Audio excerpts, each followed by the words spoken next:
Guarantee ಯೋಜನೆಗಳನ್ನ ಅನುಷ್ಠಾನಕ್ಕೆ ಸಮಿತಿ ರಚಿಸಿರುವುದು ಭಾರಿ ವಿವಾದಕ್ಕೆ ಕಾರಣವಾಗಿದೆ. ಇನ್ನು ಜನರ ದುಡ್ಡು ಪೋಲು ಮಾಡಲು ಸರ್ಕಾರ ಹೊರಟಿದೆ ಅಂತ ಬಿಜೆಪಿ ನಾಯಕರು ಕೆಂಡಕಾರಿದ್ದಾರೆ. ಈ ಕುರಿತು ಕಂಪ್ಲೀಟ್ ಡೀಟೇಲ್ಸ್ ನಿಮ್ಮ ಮುಂದೆ.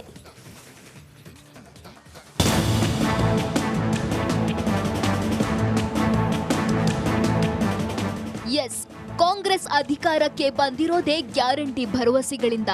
ಅಧಿಕಾರಕ್ಕೆ ಬಂದ ಮೇಲೆ ಗ್ಯಾರಂಟಿ ಜಾರಿಗೆ ಸಾಕಷ್ಟು ತಡಕಾಡಿತ್ತು. 108 ಗೊಂದಲದ ನಡುವೆ 16 ಕಂಡೀಷನ್ಸ್ ಹಾಕಿ ಕೊಸರಾಡಿ ಕೊನೆಗೂ ಜಾರಿ ಮಾಡಿತ್ತು.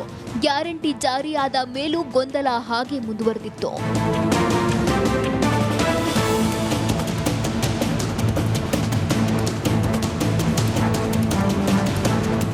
ಇದೀಗ ಸರ್ಕಾರ ಜಿಲ್ಲಾ ಹಾಗೂ ತಾಲೂಕು ಮಟ್ಟದಲ್ಲಿ ಗ್ಯಾರಂಟಿ ಯೋಜನೆಗಳ ಅನುಷ್ಠಾನಕ್ಕೆ ಸಮಿತಿ ರಚಿಸಿದೆ.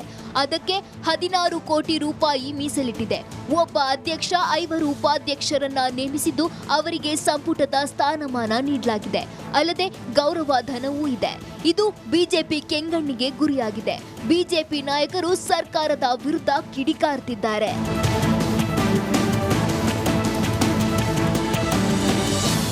ಸರ್ಕಾರಿ ಅಧಿಕಾರಿಗಳು ಕಮಿಷನರ್ ಇದ್ರೂ ಗ್ಯಾರಂಟಿ ಯೋಜನೆ ನೋಡೋಕೆ ಕಾಂಗ್ರೆಸ್ ಕಾರ್ಯಕರ್ತರೇ ಬೇಕಾ ಅಂತ ಚಾಟಿ ಬೀಸಿದ್ದಾರೆ ಮಾಜಿ ಸಿಎಂ ಬೊಮ್ಮಾಯಿ. ಗ್ಯಾರಂಟಿಗಳು ಸರಿಯಾಗಿ ಜನರಿಗೆ ಮುಟ್ತದೆ ಇಲ್ಲ ಅಂತ ನೋಡೋದಕ್ಕೆ ನಿಮ್ಮ ಕಾಂಗ್ರೆಸ್ ಪಕ್ಷದವರು ಬೇಕಾ? ಯಾಕೆ ಇಷ್ಟು ದೊಡ್ಡ ಸರ್ಕಾರದ ಆಡಳಿತ ಯಂತ್ರ ಇದೆ, ನೌಕರದಾರಿದ್ದಾರೆ, ವ್ಯವಸ್ಥೆ ಇದೆ, ಡೆಪ್ಟಿ ಕಮಿಷನರಿಂದ ಹಿಡಿದು ವಿಲೇಜ್ ಅಕೌಂಟೆಂಟ್ವರೆಗೂ PDOವರೆಗೂ ಎಲ್ಲ ವ್ಯವಸ್ಥೆ ಇದೆ. ಇದೇನು ಸತ್ತೋಗಿದೆಯಾ? ಸರ್ಕಾರದ ಬೊಕ್ಕಸದಲ್ಲಿ ದುಡ್ಡಿಲ್ಲ, ಆದರೂ ತೆರಿಗೆ ಹಣ ಈ ರೀತಿ ಪೋಲು ಮಾಡಲು ಹೊರಟಿದೆ. ಇದರ ವಿರುದ್ಧ ರಾಜ್ಯಪಾಲರಿಗೆ ದೂರು ಹಾಗೂ ಕೋರ್ಟ್ ಮೆಟ್ಟಿಲು ಹತ್ತೋದಾಗಿ ಎಚ್ಚರಿಕೆ ಕೊಟ್ಟಿದ್ದಾರೆ ಬಿಜೆಪಿ ರಾಜ್ಯಾಧ್ಯಕ್ಷ. ಶಾಸಕರಿಗೆ ₹1 ಅನುದಾನ ಕೊಡೋದಕ್ಕೂ ಕೂಡ ಆಗ್ತಾ ಇಲ್ಲ.